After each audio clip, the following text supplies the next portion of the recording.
Ubaye uri muzima, utekereza neza, ufite ubwenge, ukora neza cyane, ibintu ngiye kuvuga bishobora kuba byarakubayeho cyangwa se nawe bitarakubaho, bishobora kuba bizakubaho mu gihe kiri imbere. Aha ntabwo ari ukubakura umutima, ni ukuri nyako. Ushobora kuba warugeze wumva inkuru nziza cyangwa se inkuru mbi, ariko ahanini cyane reka tugaruke ku nkuru nziza, bigatangira nkurumva idashimishije. Aha ndavuga mu gitabo waba uri gusoma icyo ari cyo cyose, cyangwa se umuntu ari kukubarira inkuru iyo ari yo yose, ukumva ari kuvuga ibintu biterekeranye, ndetse ukumva yuko nta butumwa runaka buraza kuvamo, ariko bikaza kurangira uyikunze. Ni nabyo tugiye kurebera hamwe mu nkuru yitwa The Bamboo Heart. Ni inkuru yanditswe n'uwitwa Grace Ogoti, akaba afite inkomoko mu gihugu cya Kenya. Uyu nguyu akaba ari umwanditsi w'inkuru ndende zo twita novels ndetse na short story. Uyu nguyu kandi akaba yaragaragaye cyane mu myanya ya politike, ndetse akaba yarabayeho n'umunyamakuru. Uyu ntabwo tugiye kumuvugaho byinshi cyane kuko niwe author cyangwa se akaba ari umwanditsi w'igitabo cyitwa Land Without a Thunder. Uyu nguyu rero akaba yaranditse igitabo, akaba yaranakibariyemo inkuru yitwa The Bamboo Heart tugiye kurebera hamwe uyu munsi. Ushobora kwibaza ngo iyi nkuru yakiniwe he? Abakina nkuru barimo ni abahe? Ese incamake yayo yaba ari iyihe? Ibi nibyo rero tugiye kurebera hamwe, ariko mbere yuko tugeraho najya nkwibutsa gukanda subscribe kugira ngo amasomo ndetse n'ibiganiro bizajya bitambutswa kuri YouTube channel bijye bikugeraho nta handi biciye, mbese mu bantu ba mbere bazajya babyakira, uri umwe mu ba mbere. Icyo nagusabaga, zamura akavorime ubundi witegera amatwi. Ngiye wumva kuri mikoro ndi Samuel Nshimiyimana, bahaye ikaze. Iyi nkuru yakiniwe mu gihugu cya Kenya, n'ubundi ahangaha turavuga ku kiyaga cya Victoria. Abakina nkuru rero tugiye kureberamo ni bande? Hari uwitwa Mboga, hari uwitwa Achieng, hari uwitwa Agiso, harimo Owini, harimo Owochiro, harimo Awiti, harimo Children, abana muri rusange, ndetse n'abaturage bo muri ako gace. Ahangaha nimvuga ako gace wumvemo abitwa Luo people. Ubu ni ubwoko bw'abantu bari batuye ahangaha ku musozi witwa Ramogi. Tugiye kubareba mu buryo bwimbitse tumenye impamvu iyi nkuru yakiniwe muri ako gace. Ahangaha dutangirana inkuru n'umugabo witwa Mboga. Yari atembereye cyane, yigiriye hafi aho umusozi utangirira, aho twita kuri the foot of the hill. Mu gifaransa niho bita pied de montagne. Ahangaha ari gutembera rero yibaza ibibazo byinshi cyane, yumva afite umutima udatuje, yibaza uburyo ki azazungurwa kandi nta mwana yigeze abyara w'umuhungu. Aha yarakomeje aratembera cyane, ubwo aho izuba ryari rimeze nabi, icyo twita the sun was ablaze. Ahangaha bavuze ko izuba ryari ablaze, bisobanuye ko ryari ry'igikatu, rishyushye cyane, maze ubwo umutima wo gukomeza kumurya, yibaza uburyo ki ibintu bizarangira, maze asaba Imana kuri uwo musozi witwa Ramogi. Ahangaha niho hari hatuye abakurambere babo cyangwa se ibisekuru by'imyaka myinshi yari ishize, maze abasaba yuko bamuha umwana w'umuhungu. Atangira avuga mu isengesho avuga ati, God of Ramogi and God of Podpo, you led us from distant lands. Ati rero Mana yacu, watuyoboye kuva mu bihe bitandukanye ndetse utuvana kure cyane, and protected us against all our enemies. Uturinda abanzi. You gave us land and other possessions. Waduhaye ubutaka ndetse n'indi mitungo itandukanye. Let the name of Ramogi continue. Reka izina ryawe ryogere. Let us multiply and expand in all directions. Reka dukomeze twaguke tugere mu bihe bitandukanye ndetse no mu byerekezo bitandukanye. People call me Mboga. Ati abantu banyita Mboga, the mighty, umuntu w'umunyabushobozi buhambaye, the handsome ruler, umuyobozi ukomeye kandi mwiza, father of the clan, papa ndetse w'ubwoko. What is a mighty ruler without a son? Ese ni gute nava mu muyobozi ukomeye cyane abandi batinya mu gihe nta mwana nigeze mbyara? What is father without an heir? Ni gute naba papa w'abantu ariko nta muzungura nzagira? Iryo niryo sengesho uyu mwami cyangwa se uyu mushefu mukuru yari gusengera ku uwo musozi.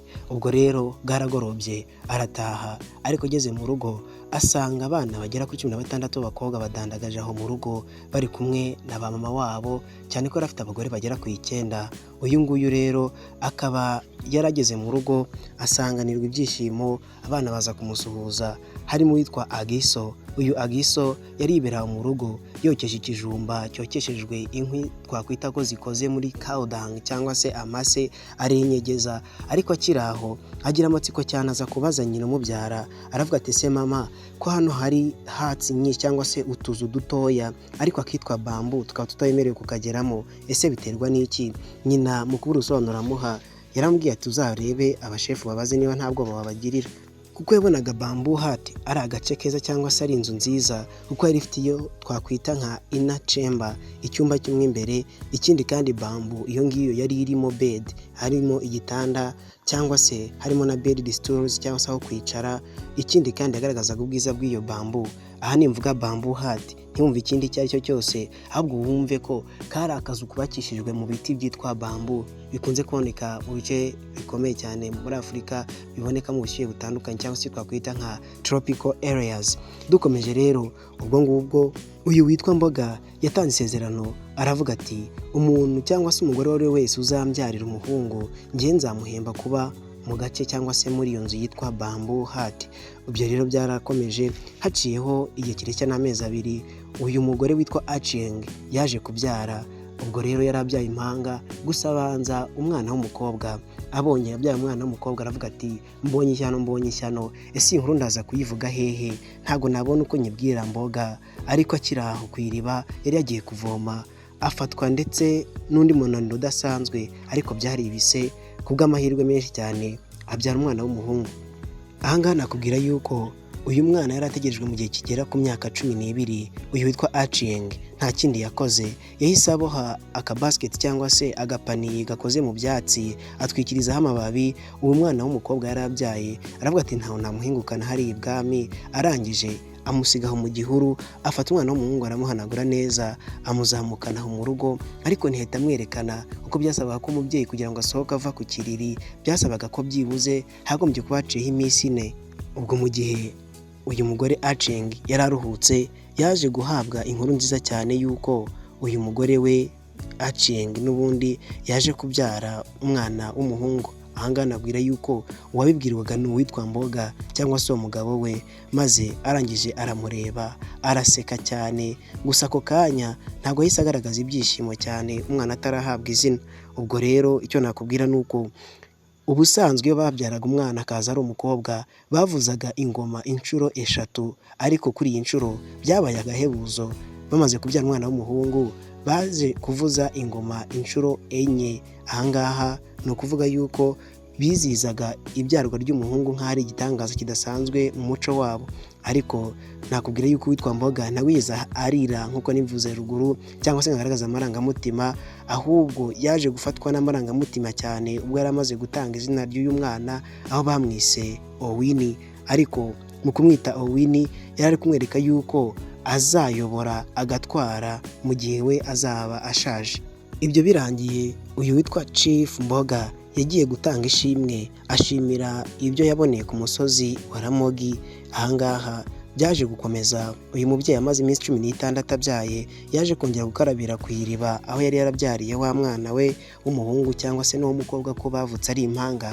Maze agezeyo kugira ngo arebe ko yakongera kubona umwana we, atungurwa no gusanga ntawe uhari, yarajyanywe n'uyu mugore witwa Owo Shiro. Uyu yari umukecuru witembereraga, arangije abafasha uwo mwana aramujyana ajya kumurera. Wakwibaza ngo hakurikiyeho iki?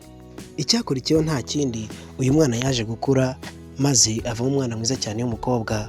Ubwo umunsi umwe abana bagiye kwitahiriza nk'ibisanzwe bari ku musozi, maze umwami ari kurambagira igihugu cyangwa se umucifu aza kubona abana bari aho ngaho. Gusa kubera ko yari atinyitse, ubwo abandi bana bahise birukanka. Gusa uyu mwana w'umukobwa we nta wigeze ajya kwihisha. Uyu mwana w'umukobwa turi kuvuga ni uwitwa Awiti. Mu kumwitegereza cyane nta kindi yakoze, yahise azaramuhobera.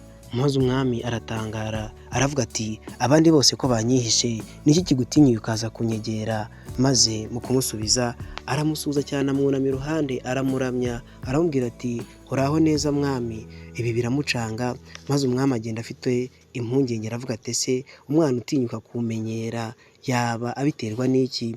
Maze abonye imico myiza afite aramushima. Ageze mu rugo abibwira umuhungu we. Umuhungu tuvuga ni uyu witwa Owini. Maze Owini babimubwiye nawe agira amatsiko, aravuga ati ese umuntu waba watangaje papa akaba aje akabimbwira, uwo mwana yaba ari mwiza bingana iki? Yahise agira amatsiko, yumvisha inkuru y'uko abo bana bazajya koga mu mazi, atembererayo. Maze agezeyo nabwo abandi bana babonye umwana w'ibwami baratangara, barirukanka cyane. Mu guhunga kwabo wa mwana arongera asigara mu mazi. Uyu mwana tuvuga ni uyu mukobwa witwa Awiti wari wigeze gusuhuza umwami ari mu nzira, maze amubonye abandi barahunga. Bamaze guhunga rero bajya kwihisha mu bihuru, uyu asigara mu mazi wenyine yiyogera nkaho nta n'icyabaye. Ahangaha rero byose bituma abona yuko ari we mutoya cyane uri mu bandi, mu gihe uwari mukuru muri bo aravuze ati dore umwana w'ibwami araje, nimuhunge mugende. Undi nawe abibona yuko ari ibisanzwe, maze aravuga ati ubwo uriya asigaye byashoboka yuko ari we papa yambwiye, maze amusaba yuko yamwegera, maze aramubwira ati njye ntabwo nava mu mazi kandi abibona yuko ntabwo yari yambaye. Ubwo aramusaba ati duhe imyenda yacu maze nze mbe nakuramutse. Ubwo uyu muhungu nta kindi yakoze, yahise amuhereza imyenda ari mu mazi, ahamagara abandi bakobwa arabahereza imyenda yabo, maze barongera barambara basa n'abaganiramo. Mu biganiro bagiranye niho uyu mukobwa yaje kumwibwira amubwira ati nitwa Awiti. Nta kindi cyabaye, uyu mwana yaratashye ageze kwa se aravuga ati kuva na kera kose ahangaha nta yandi mahitamo nagira, uyu mwana ngomba kumushyingirwa. Ubwo hahise hajyaho gahunda yo gukoresha ubukwe, ariko mbere y'ubukwe baje gutegura abantu b'abiru b'ibwami kugira ngo bagende bamenye amakuru yo mw'imbere ya nyayo y'aho umwana akomoka. Ubwo kubw'amahirwe make abantu ntabwo bigeze bamenya ngo uyu mwana akomoka he, gusa icyo baje kumenya ni uko ari umwana ukomoka mu muryango w'abitwa Uwociro. Ahangaha twavuze ko ari umubyeyi waramuvanye mu gihuru aramujyana. Ubwo rero mu kubura amakuru abantu b'abiru barazaga, umwami akabura icyo abakoraho maze bakarya iminwa bakikomereza. Ariko ubushakashatsi bwarakomeje buragaragara, ariko ntibwagira icyo butanga. Nubwo bwagaragaye ariko ntabwo bwatanzwe n'abiru. Uyu mubyeyi wari waribarutse impanga ebyiri yaje kuribwa n'umutima, maze ashaka uburyo yatanga amakuru ibwami, ariko aravuga ati ese nimbivuga umwami azanca inaha, maze birangira gute? Uyu mubyeyi yaje kumva abantu bose barabuze amakuru, ariko kumva umutima uri kumurya kubera ko uyu mwana ndi kuvuga yari yaravutse ari impanga n'uyu Owini ndetse na Awiti, baza gukundana ari abavandimwe. Ese ibi byarangiye bite? Bigeze ku mugoroba ubwo bari mu gihe cyo gukama ndetse abandi bataramye bategereje kubona ibiryo by'umugoroba, uyu witwa Owini yaje guhamagarwa mu nzu ya se cyangwa se Chief's Heart, maze bamubwira amakuru y'uko ubukwe bwe butagikomeje. Uyu muhungu kwihangana byaramunaniye, yaravuze ati sinshobora, ariko nako nyina yari ari kwitwa n'umutima mw'imbere, aravuga ati si ibintu biragenda bite? Ubwo bamaze kumubwira y'uko inkuru itagikomejeho kugira ngo bashyingiranwe, abaza impamvu, bamubwira y'uko yaravutse ari impanga n'uwo mwana gusa amusiga ku iriba. Ubwo yari afite ubwoba bw'uko nazana umwana w'umukobwa mu rugo biraza kuba irindi shyano rikomeye. Uyu mwana yahise asohoka mu nzu aragenda ababaye cyane, maze umubyeyi we aza gufata akanya nawe yinjira mu nzu kwa se amusaba imbabazi apfukamye, aravuga ati naguhisha ibanga rikomeye cyane, buriya uriya mwana ni uwacu.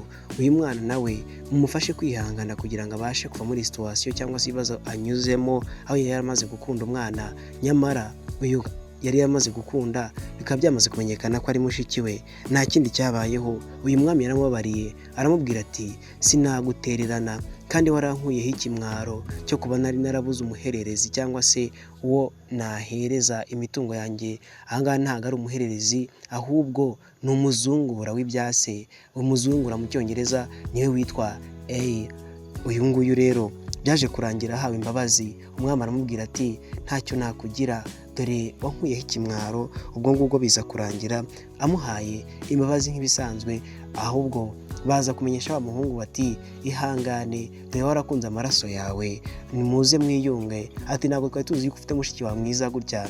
Uko byarangiye rero ni gute? Uyu mwami yahise avuga ati tugomba gutegura ibirori tugaserebura intsinzi y'uko umuryango wacu umenyanye.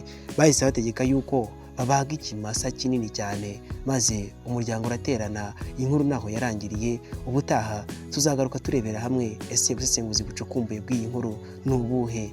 Njye mwari kumwe nari Samuel Nshimiyimana, mugire amahoro.